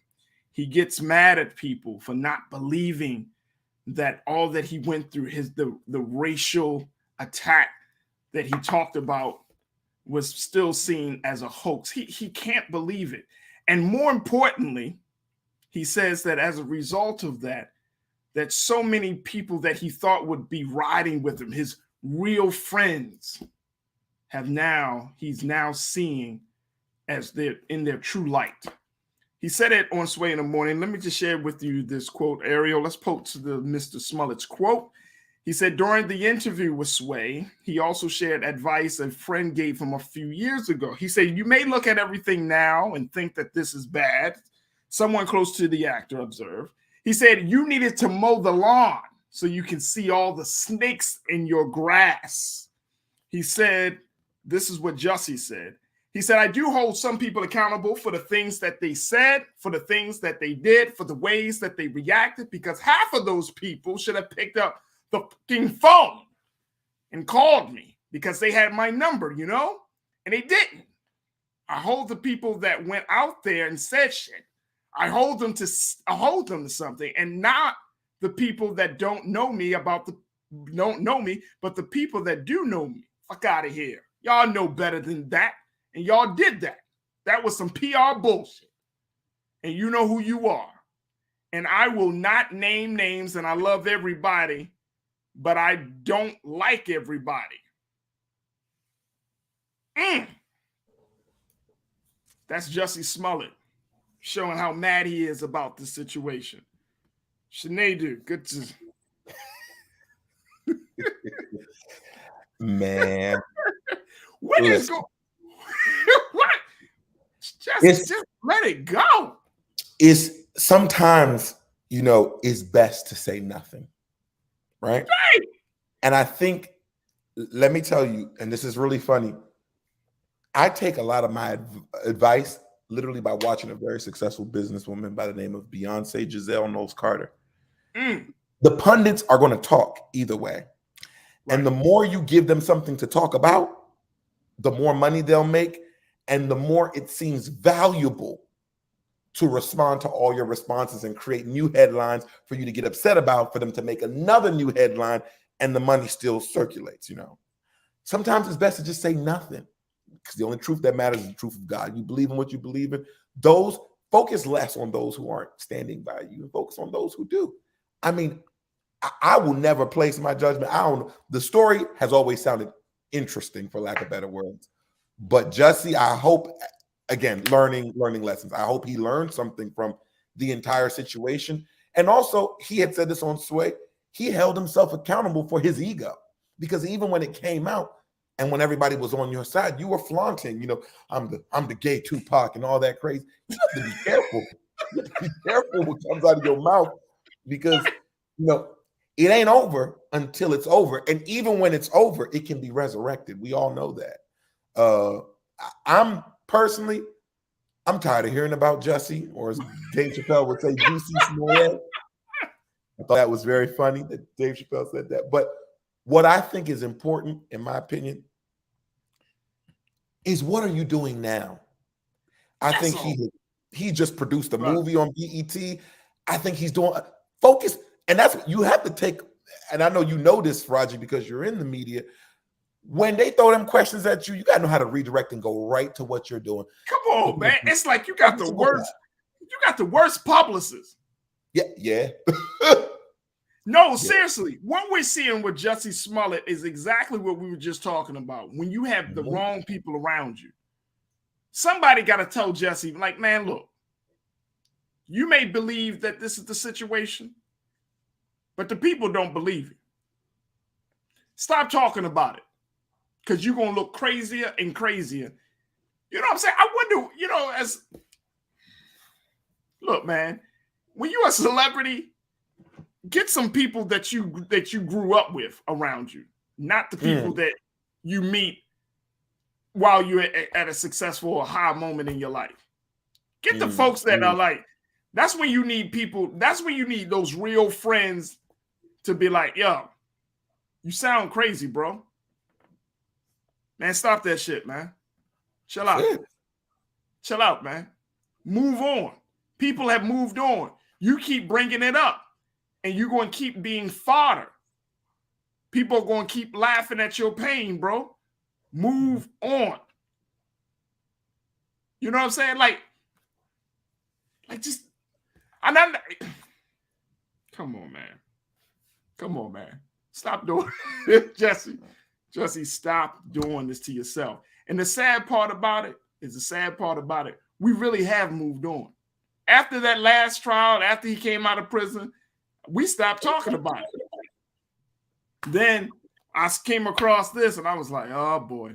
I thought it was a nice update for all of you folks. So there's my gift to you. But no, seriously, like, move on. No one at this point, people are going to have their view of what you did or did not do. And at this point, just move on. Stop talking about it. Talk about, like you said, Sinead, you talk about your next project. What can people expect you to do? Move on. Because this thing, we want to forget it. Why can't you? There it is.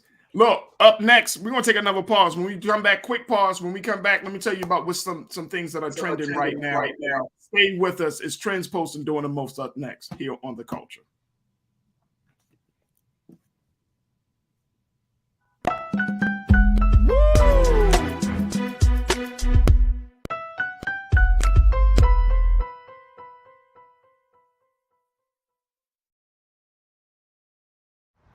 How about sushi? I just had sushi for lunch yesterday. How about tacos? Automatic emergency braking, one of 6 advanced safety features standard on every 2022 Chevy Equinox. Find new technology. Find new roads. Chevrolet. We're all impacted by the culture, whether we know it or not. From politics to music and entertainment, it's a huge part of our lives, and we're going to talk about it every day right here on The Culture with me, Farajii Muhammad, only on the Black Star Network.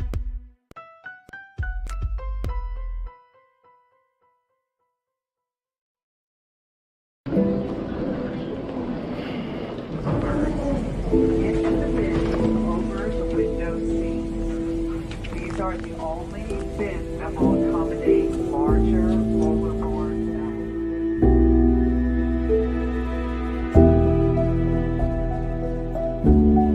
They put 10 in here? 10, and you don't come out till you die. And you eat him, you eat 10. Oh my God.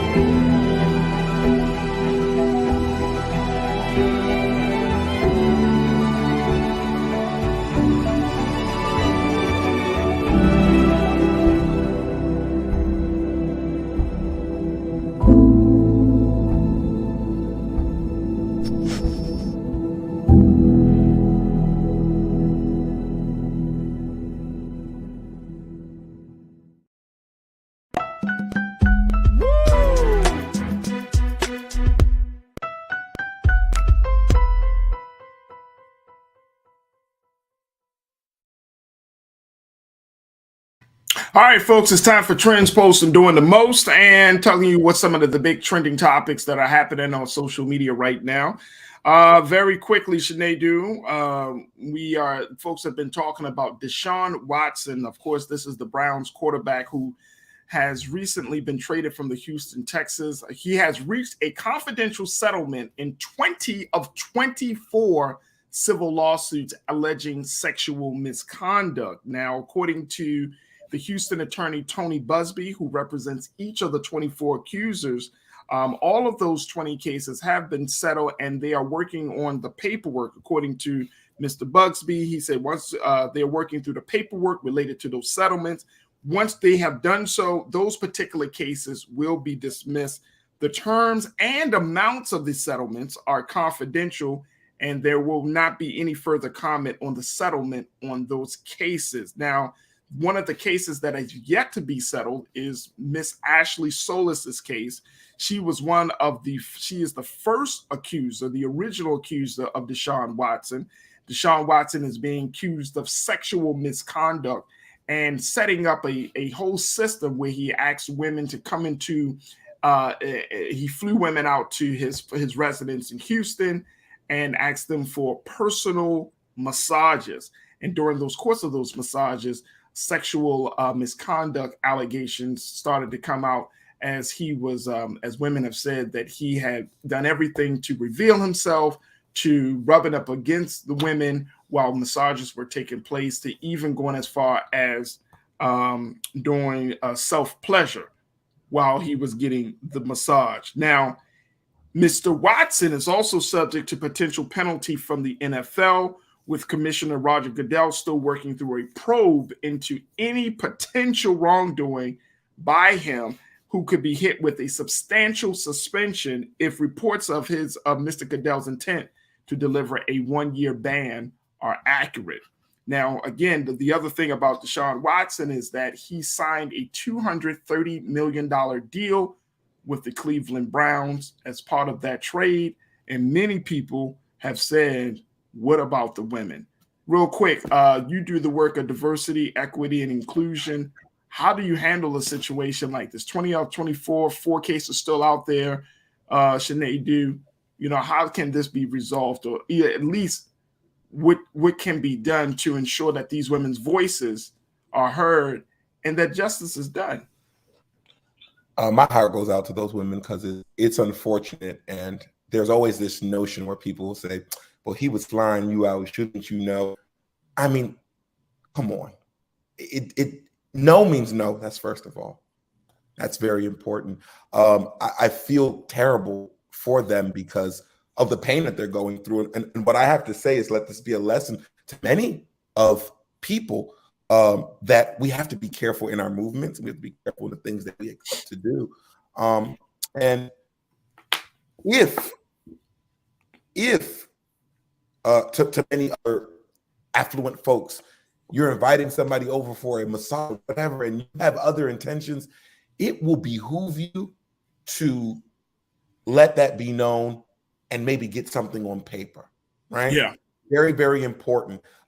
In theory, the most illegal thing that he did was not explain to these women what they were coming there for. And I think it's very important that people know they are consent. No is a complete sentence. Consent is super important, and I hope that these ladies get whatever they need to begin the journey of healing. I think so. I would agree with you first. King Lee, you checked in and said, well, it is good that brother Deshaun Watson is taking the steps needed to address these matters. I don't know, King, to be honest with you. I don't know if he really is addressing these matters. I mean, he's paying out. I don't know, but that's, I mean, that means that they have enough evidence or some circumstantial evidence to say, you know what, he did commit some level of wrongdoing and that they should be compensated for. So he's paying out, but when we're living in a time where women are abused and misused and treated and wrongly, like that is still not enough. You know what I mean? Like that is still not enough. And I'm talking about, you got 24 women who have lawsuits against you? Come on. That's unacceptable. If that was Deshaun Watson, the garbage man, Deshaun Watson, the doctor, if that was Deshaun Watson, the counsel person, I mean, you got 24 women who say that who have alleged sexual misconduct from you. You wouldn't have a job. So what makes a difference now? Oh, he's an NFL quarterback. The NFL don't pay you for good character. They pay you for great physical talent. Mm-hmm. So, yeah. I don't get it. I just don't get it. But to your point, brother, I hope the women are finding some healing. Do I want to see the brother go taken down? And I'm trying. No, it's just about he got to take accountability, and then we got to know when we violate. Like, there are consequences to that. That's just very simple. No means no. And just because a woman is in a space, it doesn't matter what time of day. If she's coming for one intent and you come in because you trying to deceive her and trying to, you know what I mean, trying to influence her to do something that she's not comfortable with doing, there's still a violation. Still a violation. Yeah. Here's some other news that is trending right now, though on a much lighter note as we close out the show. Sinead, do you still eat at KFC? What's formerly known as Kentucky Fried Chicken? No, but from time to time. If there's no Popeyes around, maybe. All right, well, then you can appreciate this, folks. KFC has gone so far, and their branding for a very long time was always, their food is finger licking good. Well, they've taken it to the next level by designing what they call finger sporks to help you enjoy their side dish. Look at this, folks. Look at this. Finger sport.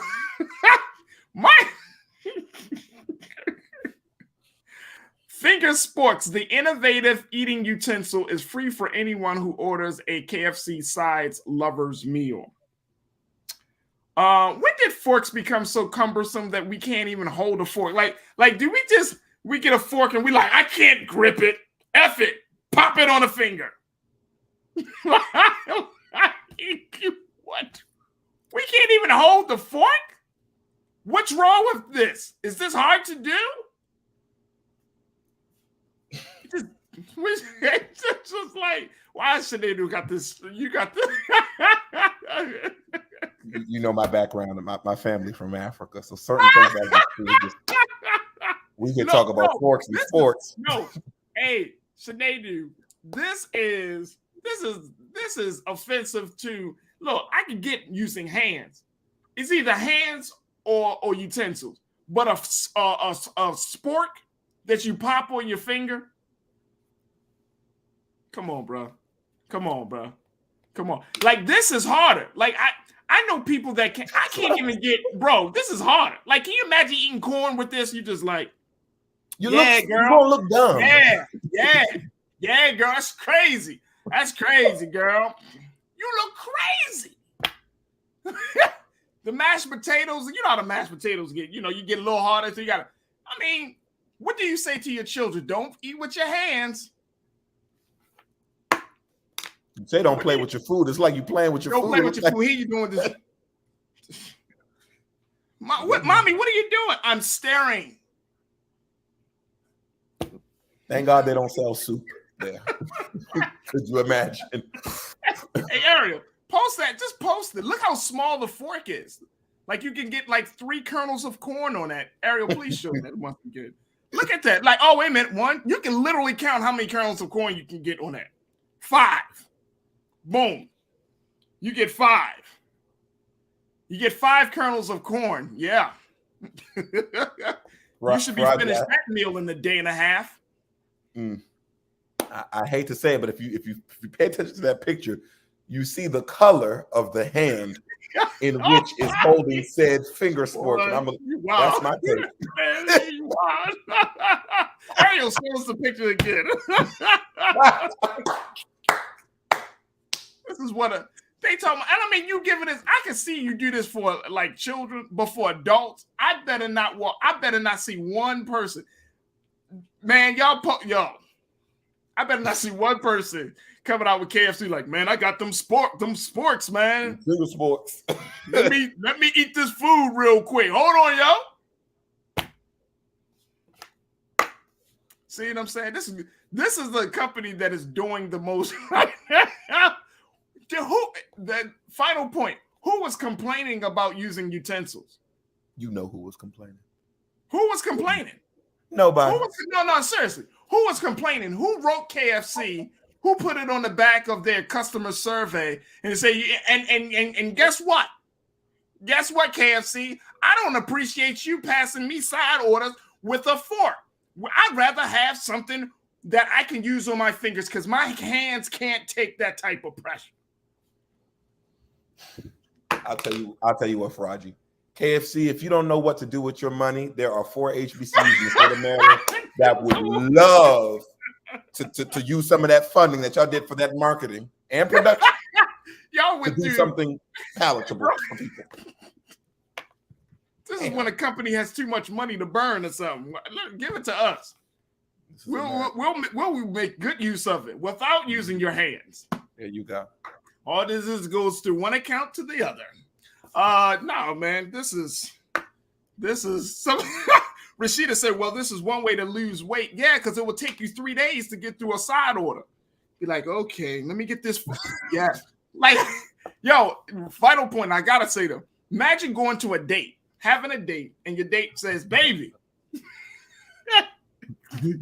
Got your fingers full. They're gonna have limited editions. Baby.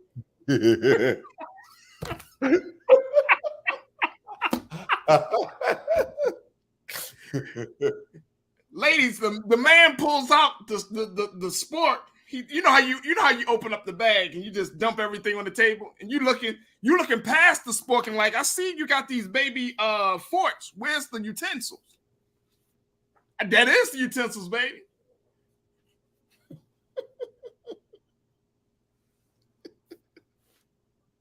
Boy, go in the kitchen and give me a damn fork.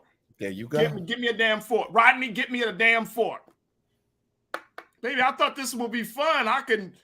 You finger licking good, girl. Did they think it's going to bring them more customers? That's my question. Because you see, people went crazy when they went from plastic straws to paper straws. People were in an uproar in this country, and you thought downgrading me to a baby Gerber spoon.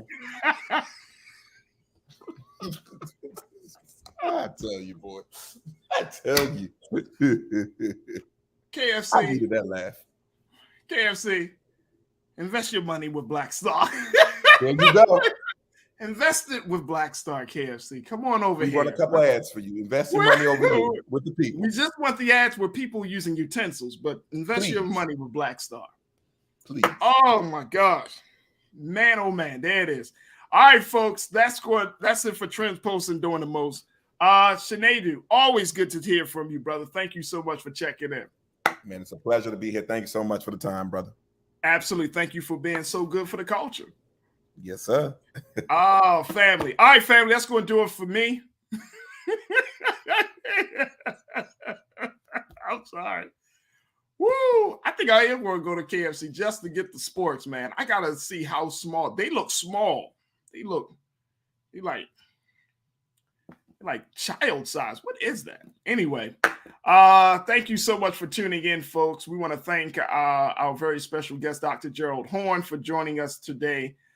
Tomorrow, we're going to have some great conversations. We're going to be talking to the CEO of the National Leagues of Cities, which is the summit that where cities from all across the country participate in to discuss how they plan to make their cities more amenable. And we're asking the big question, what is going to be the future of cities? So we'll have Mr. Clarence Anthony to join us to have that conversation. Also tomorrow, we're going to talk about National HIV Testing Day. So for those who who may be wondering what their status is. Tomorrow, we'll give you some of the key information on how you can keep yourself healthy and promote good health among your people, your community, your family. So we're going to have those discussions tomorrow. All right. Make sure you support us here at Black Star Network. We need your support because we are Black-owned media that is truly for Black folks. Make sure you go to our website at blackstarnetwork.com and support us through Cash App, PayPal, Venmo, and Zelle, or you can just show your support by downloading the app for free on all of your devices, as well as letting your family and friends know that Black-owned media is here and we're here to stay. So do that at blackstarnetwork.com. All right, 6 o'clock Eastern Standard Time is Big Brother Roland Martin with RMU, Roland Martin Unfiltered. And as always, never be afraid to challenge what's wrong, stand for what's right, while being yourself in the process. God willing, we'll talk tomorrow for another exciting set of conversations right here on The Culture, only and exclusively seen here on the Black Star Network. Have a great evening, family. Talk to you soon. Peace.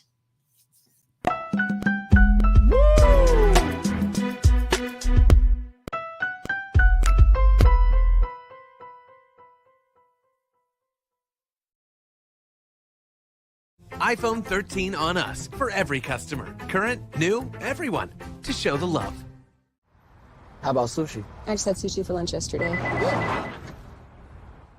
How about tacos? Automatic emergency braking, one of 6 advanced safety features standard on every 2022 Chevy Equinox. Find new technology. Find new roads. Chevrolet.